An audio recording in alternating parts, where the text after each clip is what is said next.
बिहानी।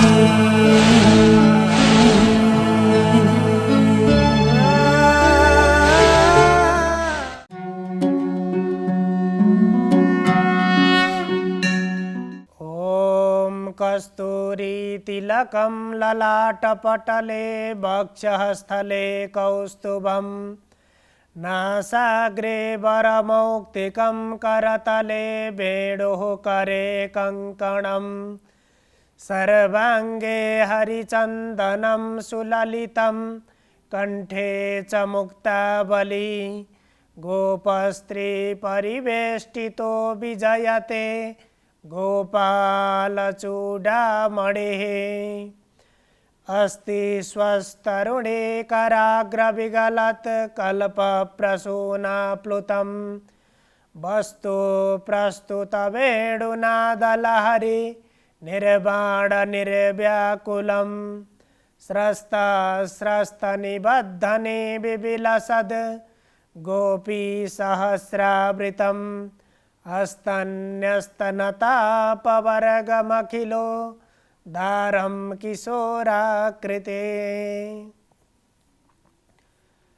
सच्चिदानन्दरूपाय विश्वोत्पत्त्यादिहेतवे तापत्रयविनाशाय श्रीकृष्णाय वयं नुमः। समादरणीय दर्शकवृन्द, इमेज च्यानल को शुभ बिहानी कार्यक्रम मार्फत हामी उपस्थित भइसकेका छौं। हामीले श्रीमद् भगवद गीता को बारेमा निरन्तर विचार विमर्श गर्दै आएका छौं। हाम्रो जीवन र हाम्रा व्यवहारहरू शास्त्र अनुकूलका कसरी बनाउने, त्यसको निमित्त हामीले निरन्तर यो शास्त्र चर्चालाई एउटा ज्ञान यज्ञको रूपमा हामीले अगाडि बढाइराखेका छौं। र यो यज्ञबाट ज्ञान यज्ञ भनेको जहिले पनि त्यहाँ सबैको कल्याणको उद्देश्यले गरिन्छ। यज्ञ भनेको कल्याणको उद्देश्य हुन्छ र यसलाई श्रवण गरेर हामीले आफ्नो जीवनलाई कसरी सहज बनाउने, कुन मार्गबाट जीवनलाई अगाडि बढाउने र हाम्रा व्यवहारहरू कस्तो बनाउने, त्यसको निमित्त हामीलाई सबैलाई केही सहज हुनेछ भन्ने उद्देश्यले हामी यो कार्यक्रम निरन्तर रूपमा अगाडि बढाइराखेका छौं। आजको सन्दर्भमा सांख्य योग अथवा ज्ञान योगीले अब कर्म कसरी गर्दछ यो सन्दर्भमा हामी चर्चा गर्दैछौं। यहाँ योगी भनेर भन्नलाई अत्यन्त सजिलो छ, अरूले भन्नलाई पनि अत्यन्त सहज लाग्छ, तर वास्तविक योगी बन्नलाई अत्यन्त कठिन छ। एउटा मानव, म मानव हुँ, म मान्छे हुँ भन्नलाई अत्यन्त सजिलो छ, तर मानवोचित व्यवहार, मानवोचित कर्म गर्न जति भन्न सजिलो छ त्यति सजिलो छैन। अब त्यो सजिलो छैन भन्ने कुरालाई हामीले हाम्रो समाजमा दिन प्रतिदिन हामीले देखेका, भोगेका, सुनेका घटनाहरू, ती कार्यहरू, तिनबाट पनि हामीले अनुमान गर्न सक्छौं। एउटा विश्लेषण गर्न सक्छौँ। तर त्यो भनेको हामी जीवनको मार्गबाट कतै गलत बाटो त गइराखेका छैनौँ। हामी नराम्रो कर्ममा नराम्रो मार्गमा लागेर हामी यस्तो बाटोमा हिँडिराखेका छौँ कि त्यो बाटोको गन्तव्य नै हामीलाई थाहा छैन र म यो मार्गमा हिँडेको छु भन्ने कुराको आफैलाई बोध छैन भने त्यहाँ विभिन्न समस्याहरू उत्पन्न हुन्छन्। तर त्यो बाटोलाई चिनेर त्यो मार्गलाई बुझेर यहाँबाट पक्कै पनि म सही गन्तव्यमा पुग्न सक्छु भन्ने निश्चित गरेर यदि हामी यात्रा प्रारम्भ गर्छौँ भने सजिलै पुग्न सक्छौँ। अब त्यहाँ हामीलाई यात्रा गरिरहँदा पनि कुनै पनि किसिमको भय हुँदैन। गन्तव्यमा पुगिसकेपछि पनि लक्ष्य प्राप्ति पनि पछि पनि सन्तुष्टि प्राप्त हुन्छ। कति सजिलो छ। त्यसैलाई हामीले भन्छौँ वास्तवमा शास्त्रमा यो संसार, यो लोक, परलोक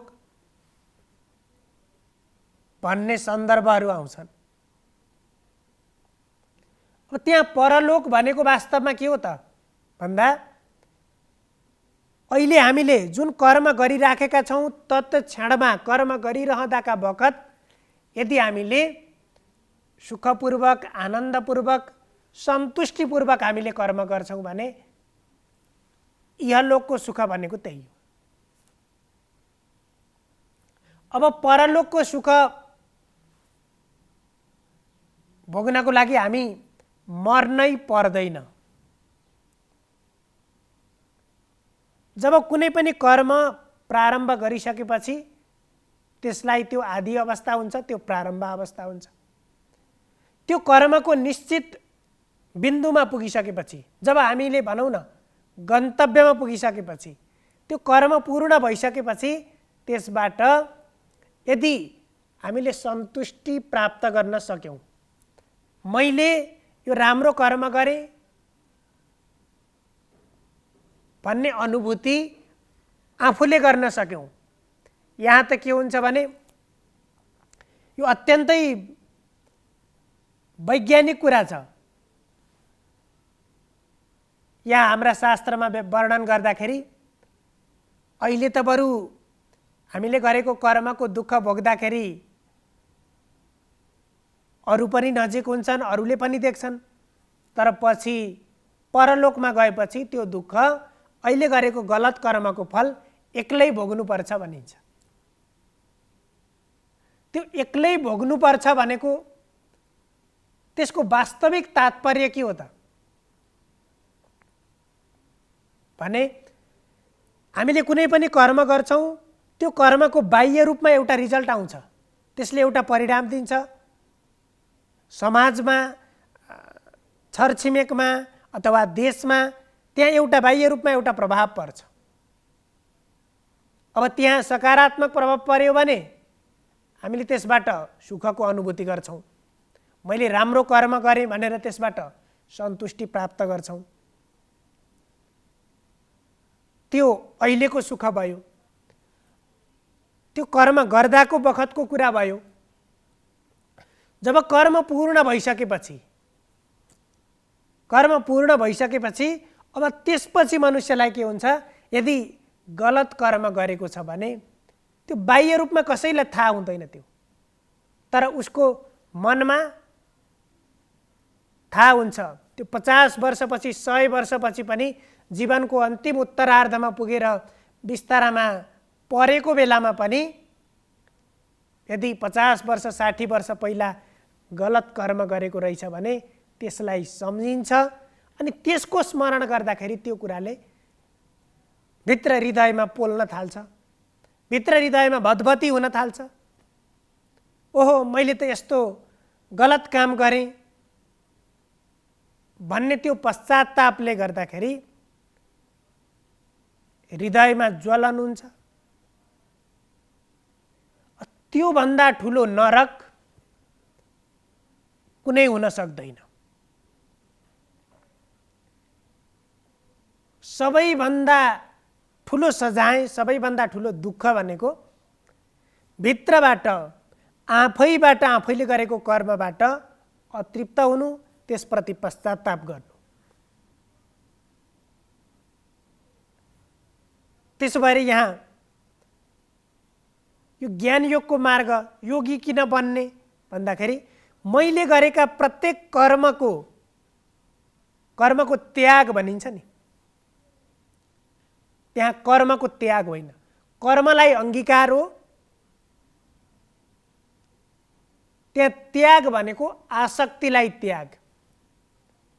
अब त्यो आसक्ति, त्यसबाट प्राप्ति अप्राप्तिलाई सम्पूर्ण रूपमा त्याग गरिसकेपछि त्यसको न कुनै पश्चाताप गर्नुपर्छ, न त्यसबाट कुनै दुःखको अनुभव गर्नुपर्छ, केही पनि पर्दैन।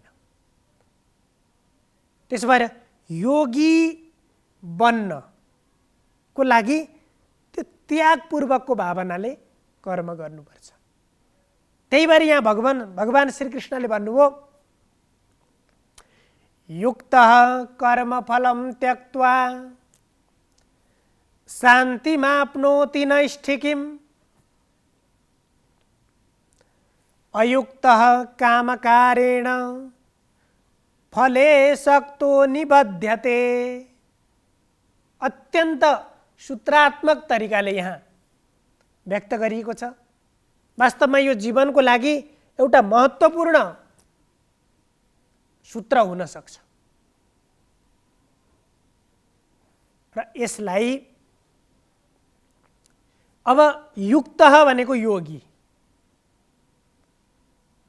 अब त्यो ज्ञान योगी, कर्मयोगी अथवा भक्ति योगी, त्यो योगीले के गर्छ? कर्म गर्छ। कर्मलाई कर्तव्य ठानेर कर्म गर्छ।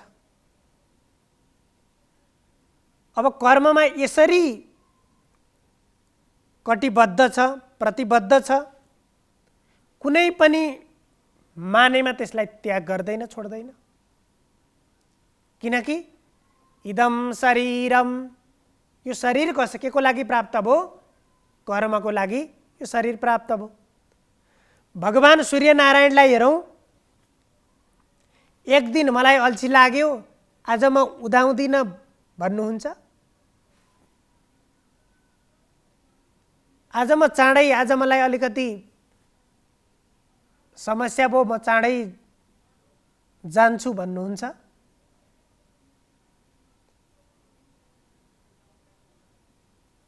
एउटा वृक्षले पनि आज मलाई थकाइ छ, मैले अक्सिजन प्रदान गर्दिन, अक्सिजन छोड्दिन भन्छ। त्यो भन्यो भने यो सृष्टिको प्रक्रिया, यो जगतको प्रक्रिया कसरी चल्छ होला?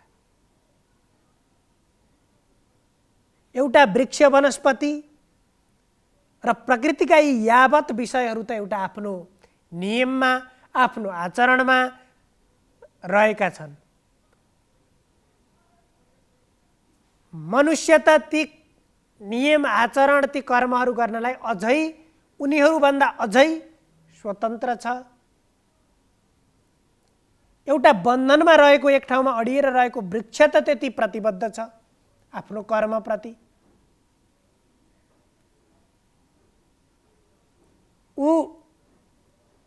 उसले त्यो कर्म गर्दाखेरि कुनै स्वार्थ राखेको हुँदैन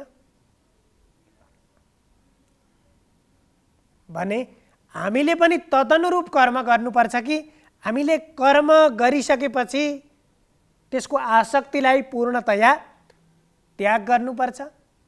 यदि त्यसरी त्याग गर्न सक्यौँ भने त्यो कर्मबाट शान्तिमाप्नोति नैष्ठिकीम्, त्यसबाट बल्ल पूर्ण शान्तिको अनुभूति गर्न सकिन्छ। शान्ति अनुभव गर्ने चिज हो।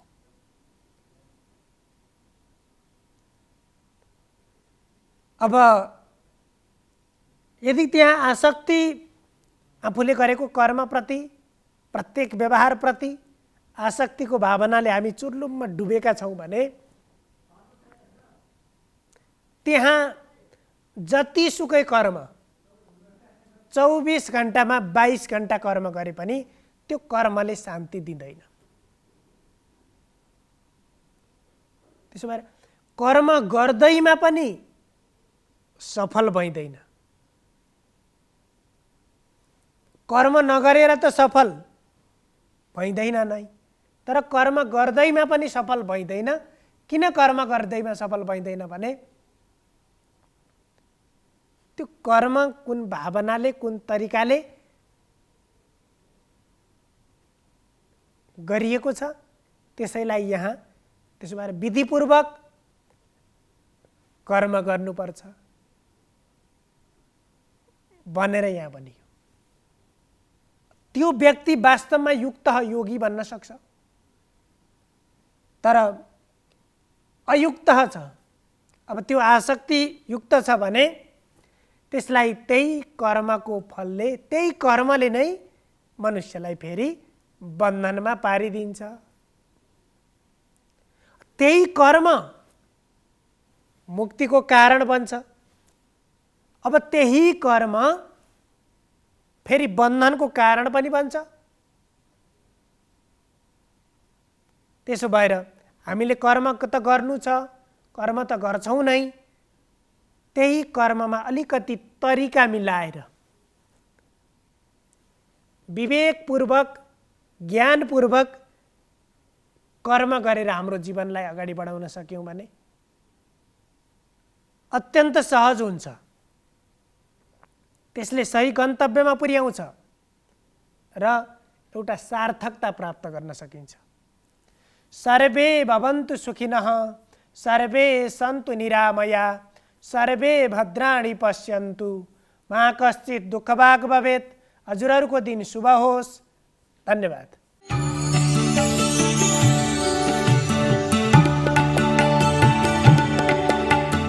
नमस्कार, तपाईको आजमा स्वागत छ। म ज्योतिष आचार्य नारायण प्रसाद भण्डारी सधैँझै दैनिक पञ्चाङ्ग र राशिफलको साथमा उपस्थित भइसकेको छु।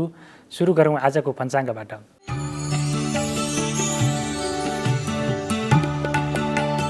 आज मिति 2079 साल जेठ 21 गते शनिबार, ईस्वी सम्वत 2022 जुन 4 तारिक, नेपाल सम्वत 1142, नल नामक संवत्सर, सूर्य उत्तरायण, ग्रीष्म ऋतु, जेठ शुक्ल पक्ष पञ्चमी तिथि, तिष्य नक्षत्र, ध्रुव योग, बवकरण, आनन्दादि योगमा मित्र योग रहेको छ। आज चन्द्रमा कर्कट राशिमा भ्रमण गर्नेछन्। आज बिहान 9 बजेदेखि 10 बजेर 30 मिनटसम्म राहुकाल रहने भएकाले त्यस अवधिमा सम्भव भएसम्म कुनै पनि शुभ कार्यको थालनी नगर्नुहोला। आज जातीय भेदभाव तथा छुवाछुत उन्मूलन दिवस, त्यस्तै रुद्री पूजा र पसल शुभारम्भ गर्नको लागि पनि आजको दिनमा शुभ मुहुर्त रहेको छ। काठमाडौँमा सूर्योदय बिहान 5 बजेर 10 मिनटमा भयो भने सूर्यास्त साँझ 6 बजेर 55 मिनटमा हुनेछ।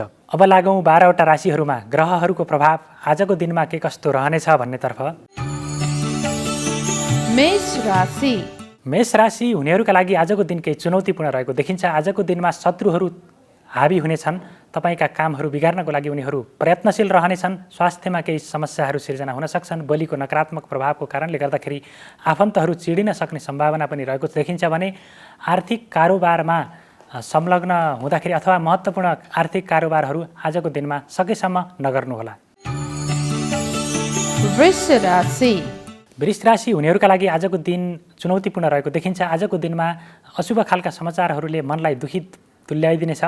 त्यसै गरी कसैको लहैलहैमा गरिएका कामहरूबाट असफलता प्राप्त गर्न सकिने सम्भावना रहेको हुनाले गर्दाखेरि कसैको लहैलहैमा लागेर काम नगर्नुहोला। फजुल खर्च हुने अवस्था पनि रहेको हुनाले गर्दाखेरि खर्चमा नियन्त्रण गरेर अगाडि बढ्नुहोला। त्यसै गरी आजको दिनमा शत्रुहरूप्रति विशेष रूपमा चनाखो भएर अगाडि बढ्नुहोला। मिथुन राशि हुनेहरूका लागि आजको दिन अनुकूल रहेको देखिन्छ। आजको दिनमा सुखमा वृद्धि हुनेछ। सरकारी पक्षबाट लाभ प्राप्त गर्न सकिनेछ। त्यसै गरी नयाँ रोजगारीको अवसर पनि प्राप्त हुने योग रहेको देखिन्छ भने कर्मयोगको प्रभावले गर्दाखेरि सानो मेहनतमा पनि उपलब्धि अपेक्षित रूपमा प्राप्त हुने योग आजको दिनमा रहेको छ। त्यसै गरी आजको दिनमा खोज अनुसन्धानको क्षेत्र, अध्ययन अध्यापनको क्षेत्रमा पनि अपेक्षित रूपमा नतिजा हात लाग्ने सम्भावना रहेको देखिन्छ। कर्कट राशि। कर्कट राशि हुनेहरूका लागि आजको दिनमा आत्मविश्वासमा वृद्धि हुनेछ। आर्थिक क्रियाकलापमा मुनाफा आर्जन हुने योग रहेको देखिन्छ भने साझेदारीमा गरिएका कामहरूबाट पनि अपेक्षित रूपमा मुनाफा आर्जन गर्न सकिनेछ। दाम्पत्य जीवन अनुकूल रहनेछ। प्रेम जीवनमा भने विश्वासको सङ्कट देखा पर्ने अवस्था रहेको छ। सिंह राशि। सिंह राशि हुनेहरूका लागि आजको दिन केही चुनौतीपूर्ण रहेको देखिन्छ।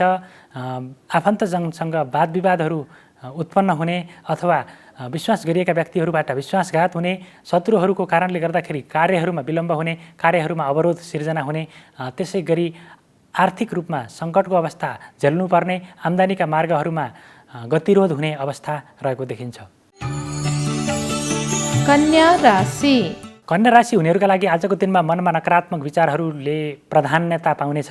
त्यसै गरी साझेदारीमा गरिएका कामहरूबाट पनि उचित रूपमा प्रतिफल प्राप्त नहुँदाखेरि मन अत्यन्तै खिन्न बन्नेछ।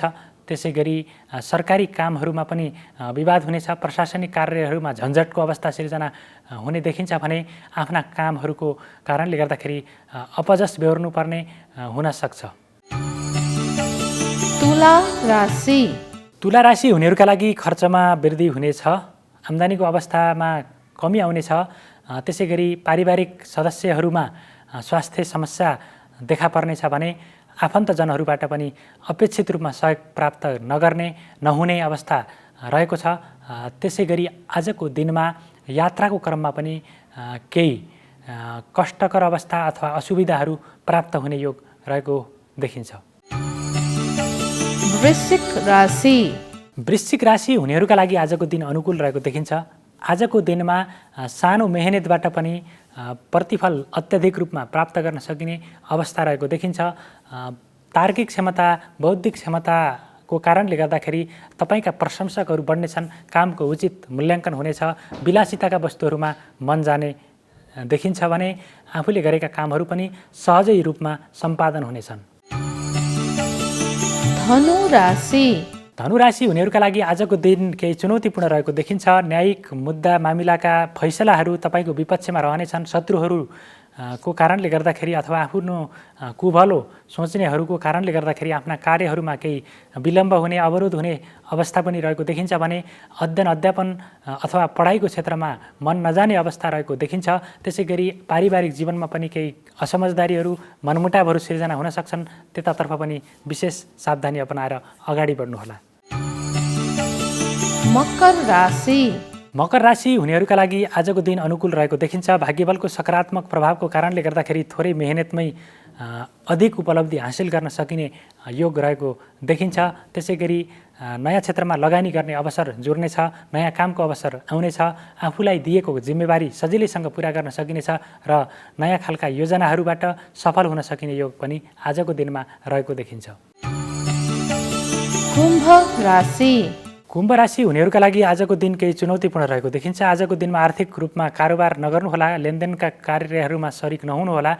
त्यसै गरी बोल्दाखेरि संयमित हुनुहोला र खर्चमा नियन्त्रण गरेर अगाडि बढ्नुहोला।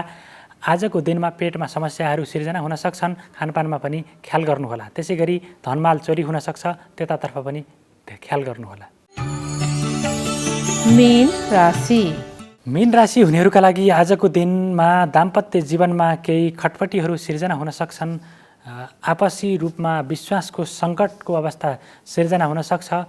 त्यसै गरी आफन्तजनहरूमा पनि विवाद उत्पन्न हुन सक्छ। मनमा पनि नकारात्मक विचारहरू प्रवेश हुन सक्छन्। त्यसै गरी गरिएका कामहरूमा पनि सफलता प्राप्त गर्न नसकिने र सानो भुलचुकको कारणले गर्दाखेरि ठुलो क्षति बेहोर्नुपर्ने अवस्था पनि रहेको हुनाले गर्दाखेरि आजको दिन अत्यन्तै चुनौतीपूर्ण छ। संयमित भएर अगाडि बढ्नुहोला।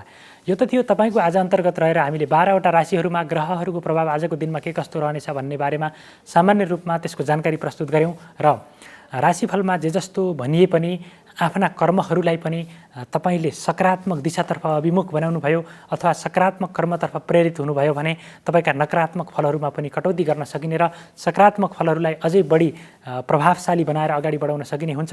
त्यसकारणले गर्दाखेरि कर्मको पनि उचित भूमिका रहेको हुन्छ। कर्मको पनि आफ्नो भूमिका रहेको हुनाले गर्दाखेरि कर्मतर्फ पनि कटिबद्ध हुनुहोला। यति भन्दै तपाईहरूको सबैको दिन मङ्गलमय रहोस्। म पनि बिदा हुन्छु। नमस्कार।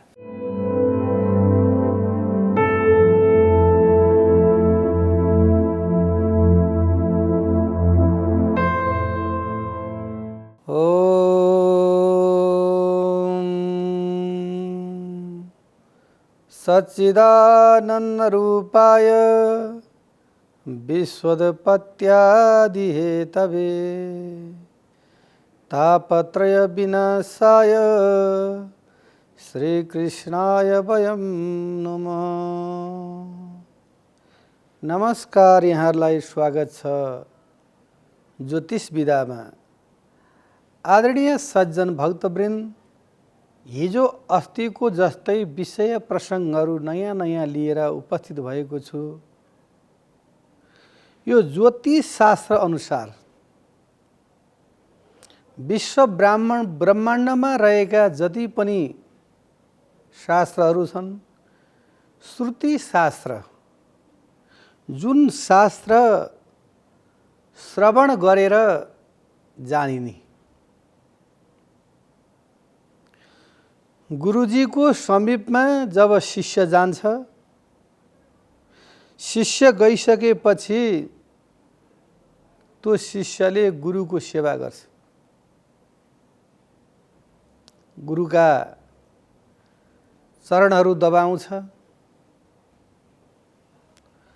अनि गुरुको कौपिन वस्त्रलाई धुन्छ अनि गुरुलाई प्रसन्न पार्दछ। श्रीहरिको अष्टायाम सेवा गर्दछ। त्यसरी सेवा गर्दा गर्दा गर्दा धेरै समय व्यतीत भइसकेपछि अनि गुरु भगवान प्रसन्न भइबक्सनुहुन्छ। हर कोही मनुष्य 24 घण्टा भित्रमा उसको यस्तो प्रकारको नाडी खुल्दछ, त्यो समयमा उसले सच्चा हृदयले कसैलाई आशीर्वाद दिन्छ भने त्यो आशीर्वाद पनि लाग्छ र कसैले मन दुखाएर भित्र अन्तरात्मादेखि नै कष्ट व्यक्त गरेर श्राप दिन्छ भने त्यो श्राप आज पनि लाग्छ, आशीर्वाद आज पनि लाग्छ। हामी चर्चा परिचर्चा गर्ने क्रममा यो भित्री अन्तरात्मा प्रभु परमात्मा भगवान राज गर्नुहुन्छ र ती गुरुजीको सेवा गर्दा गर्दा गर्दा गुरु प्रसन्न भएपछि, बाबु ततास्तु, तिमी जाऊ, तिमी अब गृहस्थाश्रममा फर्केर जाऊ, तिमीदेखि म प्रसन्न भएँ। तिमीले आँटेका, सोचेका, विचार गरेका मानव जातिलाई पर उपकार तिमीले जे गर्न खोज्छौ त्यो तिम्रो सफलता होस् भनेर गुरुले आशीर्वाद दिइसकेपछि त्यो चेलो गृहस्थाश्रममा जान्छ र ऊ पण्डित विद्वान बन्दछ। अब त्यसै क्रम यो सत्यको कुरा हो। त्रेतामा आइसकेपछि सत्य भनेको सत्ययुग हो। त्रेतामा आएपछि अलिकति चाहिँ नि यो हाम्रो मानवको मस्तिष्क मन्द भयो र श्रुति आकाश यानी श्रोत्राकाशबाट सुनेर मात्रै पण्डित विद्वान हुन नसक्ने भएका कारणले तिनलाई चाहिँ नि लिपिबद्ध लेख्न लागियो। केमा? शिलामा, ढुङ्गामा लेख्न लाग्यो। त्यो ढुङ्गामा लेख्दै त्यसबाट पढ्न थाल्यो। यो केमा भयो? सत्य त्रेतामा भयो। फेरि द्वापर युग आइसकेपछि फेरि मनुष्यको मस्तिष्क थोरै मन्द घट्यो। यसरी घटिसकेपछि अनि मसीहरू बनाएर, तितेपातीहरू, बनमाराहरू, अनेक प्रकारका चिजहरू बनाएर, रसजन्य चिज बनाएर अनि चराका पङ्खद्वारा सत्य त्रेता द्वापरमा लेख्न थालियो। त्यस्ता पुराणहरू, त्यस्ता चाहिँ नि मीमांसाहरू, त्यस्ता श्रुतिशास्त्रहरू अहिले पनि भेटिन्छ। त्यसरी गुरुले पढाउन थाल्नुभयो। यसरी पढाउँदै पढाउँदै पढ्दै जाँदाखेरि अब कली व्याप्त भयो। कली भइसकेपछि व्यक्ति के त भन्दाखेरि मन्द सुमन्द मत्तयो मन्द भाग्य। त्यो मनुष्यको कद भनेको शरीर पनि सानो भयो, स्वल्पहार भनेको खान पनि थोरै लाग्यो र स्मरण शक्ति पनि कमजोर भएर गयो। र अब त्यो कलीको आगमन सहितमा सुरुवातीमा जब गुरुहरूले चाहिँ नि वेदहरू लेख्नुभयो, छापाखानाद्वारा नै त्यसलाई छपाइयो र व्याकरण, कौमुदी, अमरकोश यस्ता शास्त्रहरू रटेर अनि वेदको पनि अर्थ लगाउने विद्वान हुनुभयो। त्यसमा पनि फेरि क्रमिक रूपले बिस्तारै बिस्तारै यानि सनै सनै भनेको धीरे धीरे बिस्तारै बिस्तारै सनै सनै यो क्रम चाहिँ नि मानवमा त्यो मस्तिष्कमा बोध हुन कम थालिसकेपछि अनि भारतीय विद्वानहरूले त्यो संस्कृत शास्त्रलाई हिन्दीमा उल्था गर्नुभयो। त्यो ट्रान्सलेट भयो र अब त्यही ट्रान्सलेटलाई अब नेपाली विद्वानहरूले त्यसलाई नेपालीमा फेरि तल लेखिदिनु भयो। सच्चिदानन्द रूपाय विश्वोत्पत्त्यादि हेतवे तापत्रय विनाशाय श्रीकृष्णाय वयं नुमः।